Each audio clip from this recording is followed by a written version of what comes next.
Welcome everybody to the Christine Upchurch Show here on KKNW, 1150 AM in the Seattle area and on Transformation Talk Radio around the world.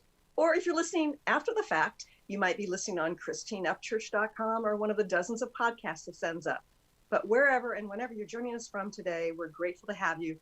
And I think you're going to be grateful too, because we are going through some major transformation on our planet right now, particularly within the United States of America. And our guest today is going to help give us some perspective and some tools. But before we get into that, I want to say hello to the people behind the technology. There's Olivia at Transformation Talk Radio. Hey, Olivia, how you doing? Hello. I'm doing well. How are you?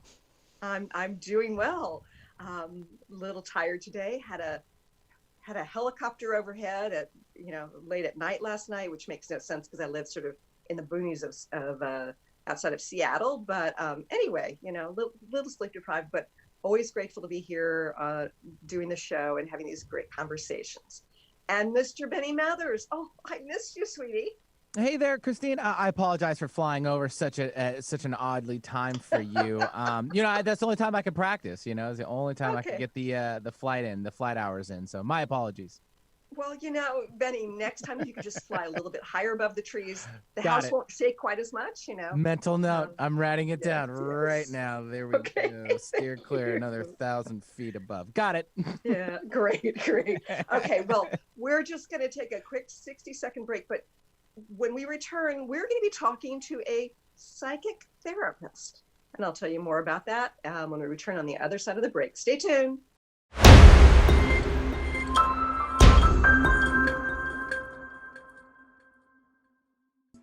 Welcome back to the Christine Upchurch Show here on KKNW, AM 1150 in Seattle and on Transformation Talk Radio around the world. We're going through some major transformation in the world and in the United States. And I think that even those of us who have been on our psycho-spiritual journeys for decades are feeling a little off kilter, trying to process some of what's going on. And when I say psycho-spiritual, it means psychological and spiritual. And I know that there's some people who will take that psychological journey and not connect to the spiritual. And then there are those people who are on their spiritual journeys, but really want to sort of spiritually bypass the psychological. But I think the most important is the combination of the two. And our guest today is a psychic therapist. He's an MSW.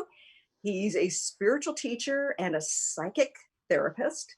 He combines his academic credentials and his time over the years helping clients with his psychic gift to help people heal mind, body, and spirit.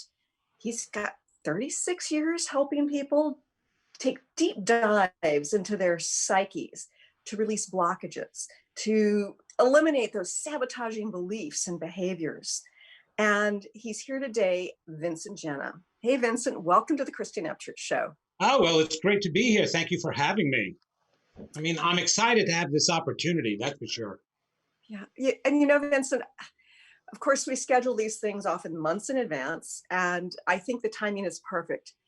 I have to tell you, just being a citizen of the United States, it's really disturbing to see what's getting illuminated. The police brutality, the bullying, the lack of balance. Of course, there's also the disease of COVID-19, and there's a lot of fear coming up.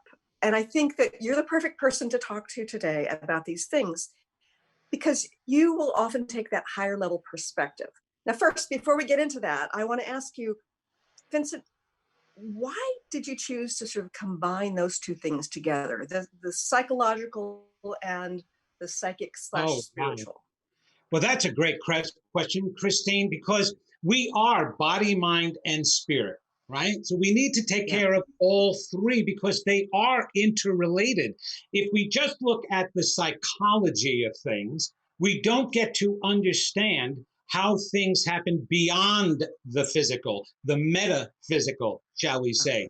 All we keep thinking then is the limitation of who we are. And it's so important because especially with what's going on now, if you take the mind and the psychology and you plug it into the wall, then you'll get a better understanding as to what's going on, because we are powers. We are energy beings having a physical experience. There is no denying that. So to separate the two pieces and try to attack them separately, that's the reason why we've gone this long without getting the healing we really need, because both need to be combined together. And that's what my work is about. And why I went back to school, I was a psychic and a medium way before I even decided to go back to school. But I wanted to know the mind inside and out psychologically, not just psychically, because I can go in there because that's what I see, but I want to be able to deal with it once I'm in there. And I have the training. That's why I did that. So we can go to the deep places and explain things like what's going on now. Yeah. Well, first of all, I want to say that this idea of plugging something into a wall is a great analogy, because scientists show that we're 99% open, empty space. They have ways of evaluating our biofield, which most people commonly refer to as the aura, and that we affect each other's biofields. We affect each other's auras, and the things we do, both in terms of the energetics, whether it's the mind, the body, the spirit, affects our energy. And so I think it's brilliant to combine the two. It totally does, because it really is all about energy. It's why you can be, you say you go to a party, right? And you're there and you're mingling and talking, and all of a sudden somebody comes in and you turn around and you look and you go, ooh, I'm getting such a negative vibe from that person. Ooh, we have all these terms for those feelings, but it really is all about our spirituality and the energy involved in that. And yes, we do affect each other. The interesting thing is the aura, which is what we call it, right? The aura is actually the soul. Our body resides in the soul, in the energy. The energy does not reside in our body. And but our body and our minds get to control that energy. So it determines whether the energy is expansive and out there, like other people walk into a room and it doesn't make a difference what's going on, all the distractions. You stop, you turn, you look.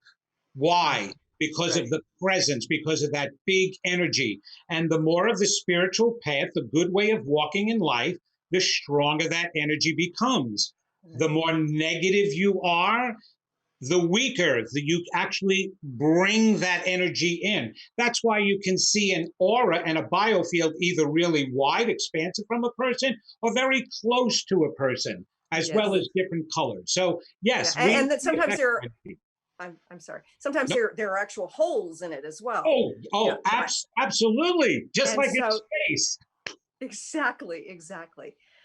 Okay, so before we get into some of the tools that you offer people, let's talk about the bigger picture of what's going on here, because we've got COVID-19, this pandemic that is affecting our entire world.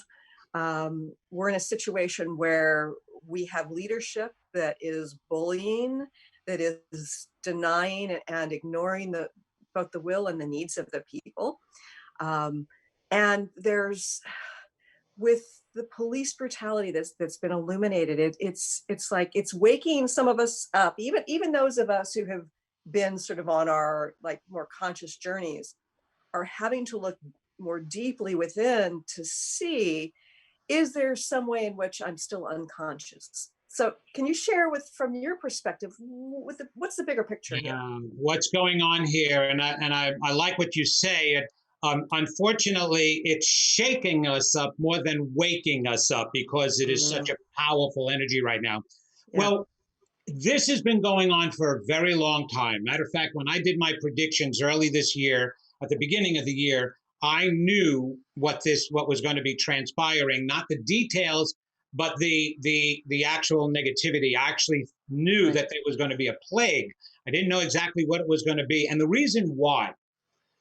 So energy gets charged by the way we think and the way we feel. So energy on its own is neither negative nor positive until we put a charge to it. And we charge it by our attitudes, our beliefs, our behaviors, our thoughts. Well, they have been over the past several years, and in the United States alone, let's talk contemporary times. So for a while now, for the past few years, we have been really negative here. We've become so polarized, right? Absolutely. Yep. And so, and for both sides, there's been negative. I do have to admit that. Yes, definitely Absolutely. more on one than another, where it's been attacking and it's been abusive. Okay, so that's been charging this energy negatively. And it's as if that negative energy, just like acid rain, remember acid rain and pollution?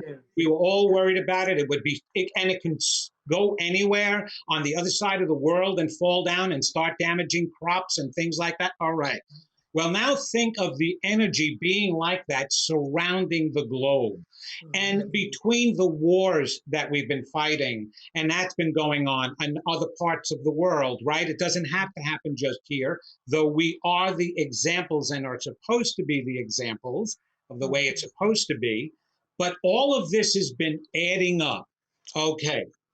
Now you come to the year 2020. 2020 is whenever you get into a new decade, you're coming into a new power, a new force. And just the numbers alone, 2020, what do we use that for? 2020 vision for clarity, 2020 hindsight. If I had the clarity of vision. So it's about clarity, it's about new vision, and it's a power that is meant to catapult us forward, not backwards, forward. I was telling everybody that this, for people who are pursuing their dreams and are on the right path, this is going to have a positive outcome for them. However, and I knew this was going to happen, anything that's negative is going to grind against the forward motion power, energy. It's as if the universe is in a Mach 7 car or jet with its full speed down on the pedal to the metal, right? All the way down. And the negative is like putting on the brakes at the same time. It's going to be grinding. There's going to be friction. So if you are walking a path of negativity, if there's negative in the air, it's going to become explosive. And that's exactly what happened. This pandemic, I specifically said it's going to be like if you have a cold, it's going to turn into a pneumonia. If you have a problem at work, it's going to turn into the job shutting down. And I was saying that because I knew all of this negativity that's going on out there. Christine, I'm from a community that loves to believe that everything is for a purpose. Sure. That I'm in that same community. Turn out great. Yes. But you know what? Sometimes things happen because of the stupid choices we make, not because of the brilliant ones we make. Okay. Right. And we have to be able to acknowledge that to get beyond that. So there have been some real negative choices going on. It's not surprising that a virus comes out, a pandemic affecting everybody. Here's the interesting thing. We've been complaining about immigrants. We've been complaining about blacks, women, Muslims, I don't care, Jews, gays, lesbians, all of them. We're complaining about it. And guess who the virus affects? Everyone, everybody, the exact same way, because we all are the same when it comes down to it. Yes, and we're not learning. And so then now you have this negativity of the virus going on and a shutdown going on. That's raising, instead of us becoming more calm and feeling like, all right, we're gaining control, this is what we need to do. No, the opposite happened. Now you have riots trying to open up the states too early and protest. So now the negativity comes straight up again. And the power of the energy of the year brushes up against it. And now you have a poor black guy getting killed. And that protest coming from that, everything exploded because of all of this uncontrolled, unresolved negativity. Yeah. And it's not, I'm sorry, go ahead. Yeah. And I think that, first of all, from a psychological perspective, it's really important that we see the shadow, whether it's our own personal shadow or the shadow of our country, the shadow of our culture. And from an energetic perspective, I think that the only way to really move forward positively is to somehow be in the now vibration, which also means we have to see, we have to feel, we have to observe. It's not that we have to accept it, mind you, but if we're pushing against it, then it doesn't allow us to move forward. So these are challenging times for conscious individuals because, first of all, we have to somehow not, fall too deeply into fear. There's this reasonable fear. It's like I don't run through a red light because I know that that's the safe thing to do, is to stop at the red light. Those are the rules. They're there for a good reason, so people don't die. And so I take precautions, but it doesn't mean I drive around afraid. Every time I'm coming upon, there's a red light. Right, or cross in the middle of the street while traffic is coming by. Right, we take precautions. Yes, exactly. So, but somehow we have to balance this, understanding that there's something there, although there are people who think it's conspiracy. And I think that when you have 110,000 deaths, even if you think that's an overestimation, it's not a conspiracy theory. And in fact, in early February, some of the initial cases were here in my area, my local hospital, place that I'd taken my kids to, the ER, many times. It was where the first deaths were. That's right. And so, and I could feel it coming too. There was something really off. And so it's the kind of thing where there are even people who were in the consciousness field saying, oh, it's just a bunch of fear, don't buy into it. Yeah. And yet, somehow we have to find this happy medium between the physical reality that we have to acknowledge and deal with and the energetics behind it. Okay. I totally get that. And what people have to understand, it's actually, I don't want to say simple because nothing right now is really simple, but if you look at it and understand it this way, all those things that we've been accumulating and what you see right now and the fear you see right now isn't about right now. It isn't about coronavirus. It isn't about what just has happened in our country. It's about what has happened in our lives from a long time ago that we have not resolved. If you can think of the human mind like an empty jug container, well, some people's minds are very empty. Yes, I can understand that. But the part that holds all the negative feelings, right? We got this jug. It starts getting accumulated from very early on in life, from the first negative message we receive. It gets poured into that jug. Right. Now, as we grow up, there are different ways of handling those emotions. Like you said, facing them, living with them, doing constructive things, productive things, going to school, all of that stuff tends to work on those things and tends to empty out some of those negative emotions. Makes sense. For the most part, most people don't deal with them. Our defense mechanisms, as we get older, become more developed, and we suppress and repress what's in this container because we don't want to deal with those. And every situation that's negative, every trauma, every crisis, every health issue that you've been through, loss of family member, that thing keeps getting filled up. Now you come with this big crisis, and you get a whole bunch of negative being shoved in that container at one time. Well, your defense mechanism that's keeping it down, the cork and the stopper at the top, winds up cracking, breaking, and spewing out.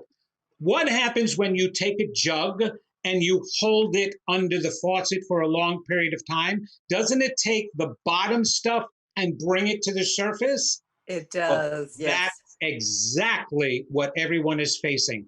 All that negativity, all that hatred, all that anger, all that resentment are pains and hurts that have been so suppressed in that container.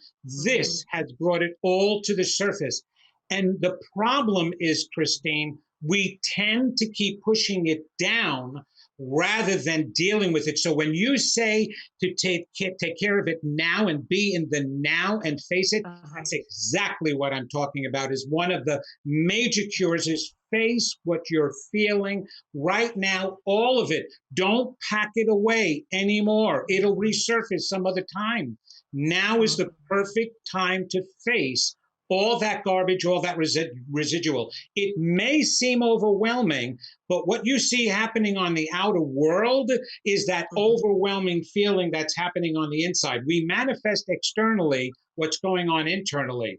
So all of that torment, if you look at it on the outside, you see other people doing it to each other, but you're actually doing it to yourselves all the time on a daily basis.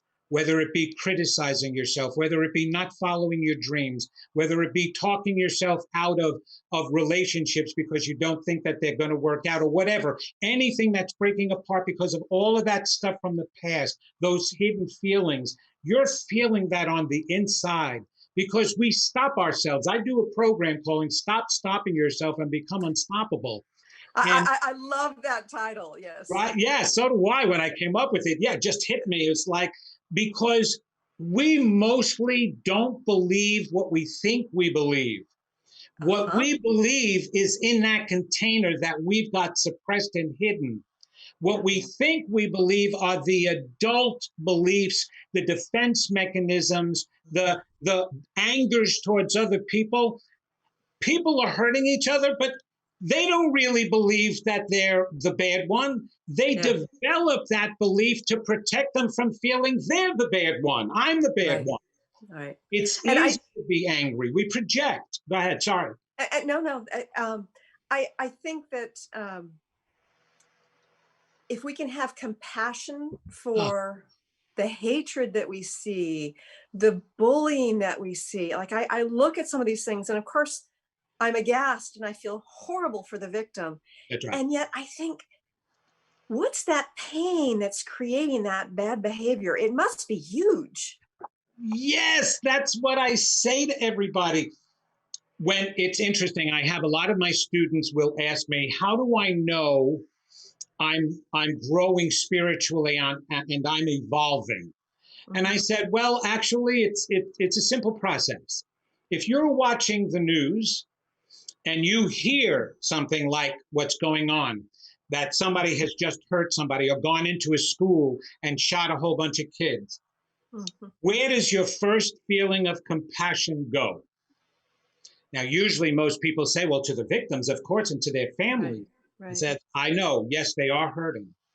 But do you understand that in order to pick up a gun and go and kill a brother and sister, do you know how tormented that person must be to get to that point? And what I'm saying is not about condoning it. Yes. It's about having compassion to be able to that now cure it and heal it the right way, and not with return brutality and not with abuse, but it's with compassion and reform and education. We have to understand that person, the perpetrator, is hurting far greater than actually the victim is at that time. I mean, spiritually speaking, if we just look at the world physically, you can never convince anybody of that, right? They don't care. But to come to a place of complacency and apathy, it's actually a place of shame. If anybody studied criminology, which I did in getting my degree in psychology, the major thing that they teach about a person becoming a criminal is they have to reach a level of shame first. And it happens slowly, yes. So a person is at home with his family, and the mother is sick, and they don't have money for medication. So the son, he's distraught. He doesn't know what to do. So he goes down to the corner grocery store, and he robs it. And he takes the money, and then he uses that to go buy drugs. And he's feeling guilty, and he's feeling great guilt. And now time goes on, and now this time his sister gets sick. And meanwhile, he has the guilt from the first time he does it, and he goes, If I did it once, what difference does it make if I do it again? And he goes and he robs again. Well, now it starts turning into shame to the point where he says, what difference does it make? I don't care. I'm a big piece of crap anyway, so what difference? I don't care about anything. When you come to the point of not caring about yourself, it's only then you come to the point of not caring about anyone else. So crime and criminals begin with self-denigration. And it happens that way with anybody. And if you do work with a criminal, and I have, and you get them to that point of admitting the way they feel like the worthless, that they are just garbage, and they just want to survive like everybody else. And so the defense mechanisms kick in and apathy comes in. And so they no longer care. So you've got to get them to care. And the only way to do that is to care about them. Right. Compassion. What a powerful message. What a powerful message. We have to go to a quick break, but stay tuned for more with Vincent Genna. Yes.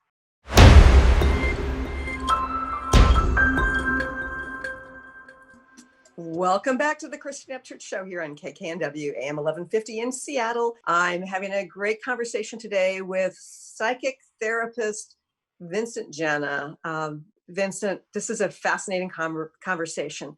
And one of the things that I was thinking about when you were talking about the shame and the pain of those who turn into criminals, I think that we all have that to a certain degree. But it makes me think about tribalism. You know, I think a lot about tribalism because I think that we humans are tribal in nature. It's in our DNA, right? It was a survival thing. If you weren't accepted by your tribe and you were banished, then you'd probably die. And we've got some really good tribes, people who are like-minded, like-hearted. But there's a lot of dysfunction with the tribalism. I think I saw a little bit of a clip of a police officer who was being interviewed, and he was Black, and somebody was asking him, what would you have done in the situation with George Floyd? Would you have interfered?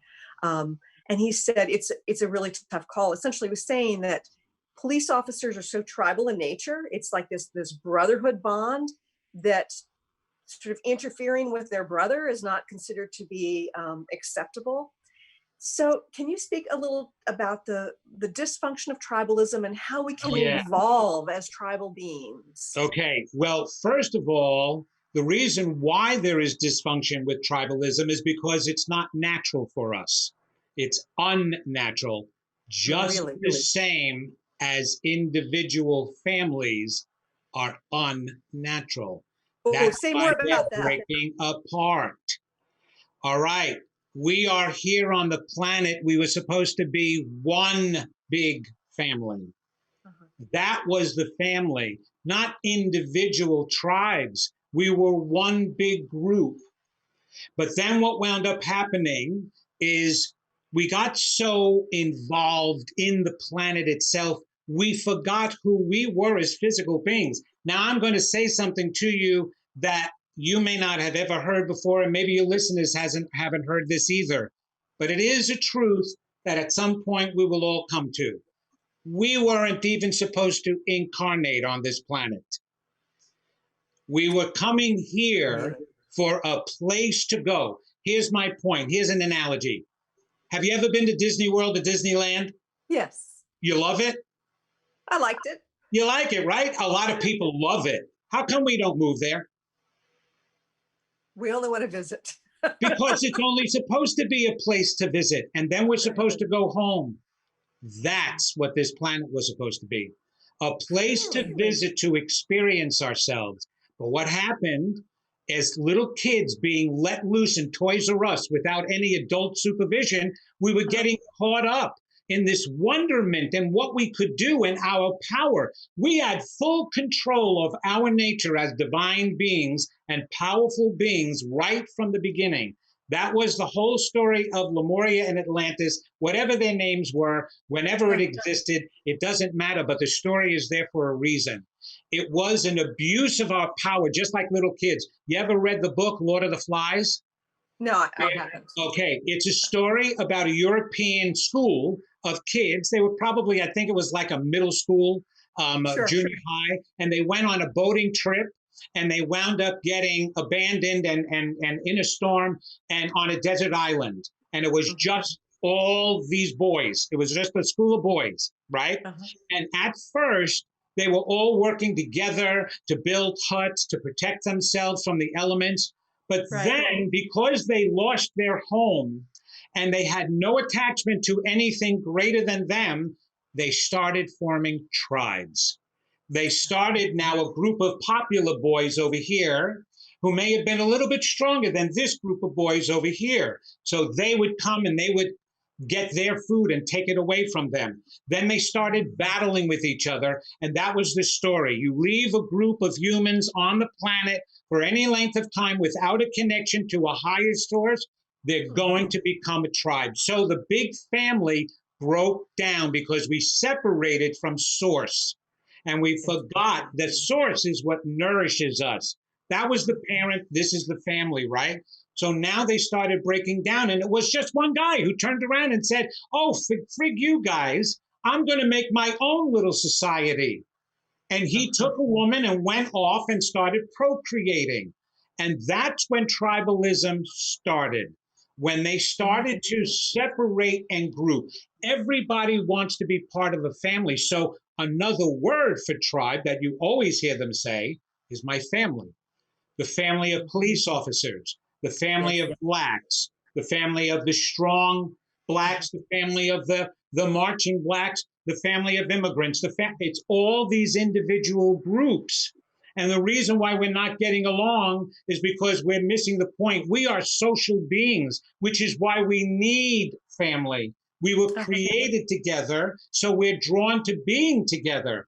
And even when that family isn't working, and it only works conveniently, by the way, because that same group of police officers that may be tribing together threaten any one of them and watch them break off from that tribe and form their own another tribe, right? Because it's survival more than anything else. And that's what's happening with individual, regular biological families. All the pressure of having one big family, maybe 1,000 people that we were to start with, who knew? I don't know. And then millions that we were all caring about each other. And we're putting all that pressure on this small little group of people who still are hurting, and they call themselves parents, but they have had issues from their past, and now they're going to raise children, and they pass down those issues to them. And so now the dysfunction of the family, which causes most of the hurt with each other, we're trying to make these families, but we're trying to make something that's unnatural. Natural. We have to heal individually and heal the whole. And then everything will fall into place the way it's supposed to fall into place. But we put so much emphasis on the tribe because we need to feel we belong somewhere. But we belong to this, and we belong to a higher power and source. That's who we are. And once we reestablish that connection, and I'm not talking religion here, I'm talking an internal establishing. We don't even, if we want to go down to the smallest common denominator, forget the family, forget everybody else. Like I said earlier, we don't even harmonize with ourselves. Yeah. Okay. When was the last time you stood in front of the mirror and you said, hey, you know what? Maybe my butt does look big in those jeans, but I like it. No. Or when you're getting older and, oh my gosh, is this another friggin' line? When did that happen? Holy cow. And that's just minor stuff. Stuff. So now just expand that out into society, and you can see how it's broken down. So the fix then always starts with the individual. Healing yourself. So here we are having our containers overfilled and the sediment from the bottom rising to the top, right? What are some tools to deal with self?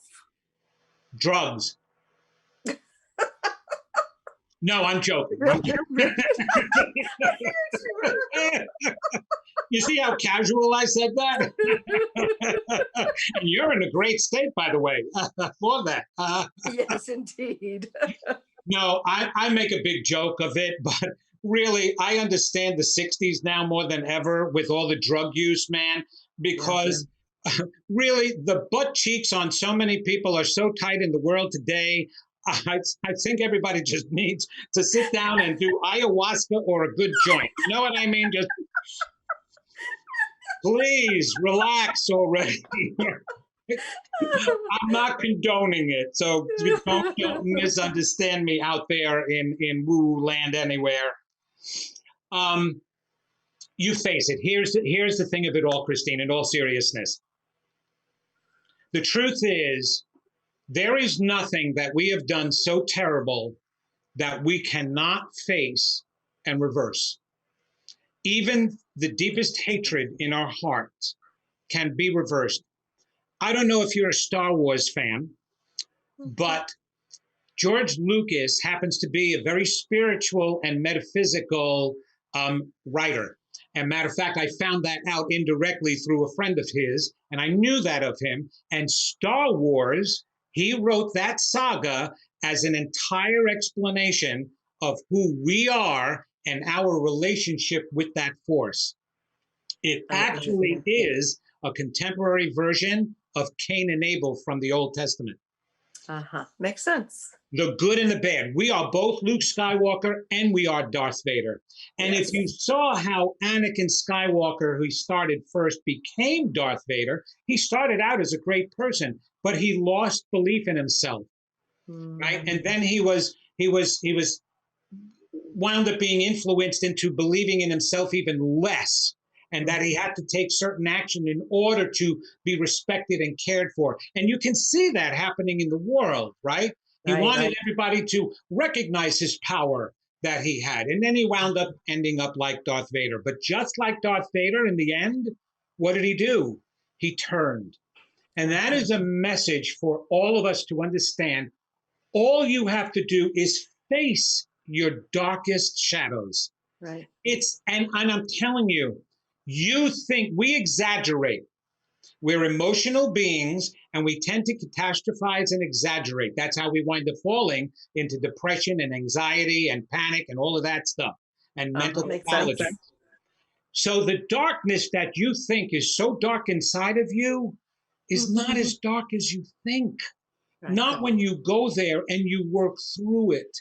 The majority of people in the world, and I'm talking the massive majority, are all really good. We all are to start with, but the majority are still good now. They really are. And there's even godness in the most evil of beings, even in our leaders. Let me tell you something about narcissism. Narcissism has nothing to do with a person who thinks he's grand. It has to do with a person who has the lowest image of himself or herself, that in order to compensate, he has to go in the opposite direction to create this grand view of him or herself just to get along and function. And in fact, I need you to listen from this day on, everybody, at a narcissist, and we've got perfect people to listen to. The majority of the time, they're not just talking about themselves in a grand way, they're putting everybody else down. You see, if you have a light in the room and you want to make that light brighter, you can do it one of two ways. You can unscrew the bulb and put in a higher wattage bulb, right? But there's another way to make that light bright. Turn out all the other lights. A narcissist's primary goal is to turn out everybody else's lights. Which is why you hear the criticisms, which is why you hear trying to make people, rallying people with him, but using their fears in order to control them or to influence them or get them to like. If I go along with you, you'll like me because I'm that great. Yeah. Right? So even if it's the worst of you, I don't care. If it's the biggest mouth of you, I don't care, just as long as you think that I'm better than. And so there's such pain within those people. Right. And I think that with narcissists, there's also like if they can't get you to like them, then they want you to hate them, because it's that engagement that keeps them feeling big. And That's right. if you don't have either of those things, it's a more neutral kind of standoff without that interjection of the energy, the interaction of the energy, then it's like death to them. Narcissists, when I was a psychotherapist, there were very few therapists who ever wanted to work with narcissists, because narcissism is considered a personality disorder. Right. They consider it incurable. That's why it's considered a personality disorder. It becomes part of your personality. That's it. You're done. And they don't like working with them, because there is no way in their books right now of getting them to a place of understanding that it's their feeling that they have to change, not everybody else's. Yeah. I have very close people in my life that are narcissists, and you can see it happening in them all the time. Yep. But the point is, you can face, everybody else can face what's inside of them. And you have to be willing to. So there's two things you have to do first. One, you have to be willing to let go of your defense mechanisms. You have to acknowledge that if there's things going wrong in your life, chances are you're the one manifesting that because of your beliefs. For example, because like attracts like in this universe, if you don't believe you're lovable, you're going to attract somebody who doesn't believe he or she is lovable. And now you put those two people together, striving for love from each other, and you're both going to starve to death because you don't have love to begin with for yourself. And we're also going to project onto each other. And then you project onto each other. That's right, that you're Yeah. unlovable, because that's the defense mechanism. And you blame the other person, right? So you have to acknowledge that there's deeper beliefs inside of you than you are seeing, and that they're influencing your life more than the ones you think that are influencing your life. We can have these great conscious beliefs because there is so much information in the world. We basically know morality and how we're supposed to be acting. But the truth then is, do you really believe that? And the way you can figure that out is the outcome of your life. Are you following? Are you walking your talk? Do you believe you're good enough and you're getting promotions at work? Yeah. If you're not, there's a good chance that you're holding yourself back because you don't believe you're good enough. Those are the feelings you've got to get to. I call them the I'm nots. And they're created for you very early on in your youth from the negative messages we get from the environment. I'm not good enough. I'm not smart enough. I'm not deserving enough. I'm not pretty enough. I'm not lovable enough. Whatever it is, that's your first set of maladaptive beliefs. And as your mind becomes developed, it will then create a new set of beliefs to shield and protect you from the original ones. Why? Because the two highest functions of the human brain is one, to keep you alive, two, to protect you. Yeah. That's how it keeps you alive, by protecting you.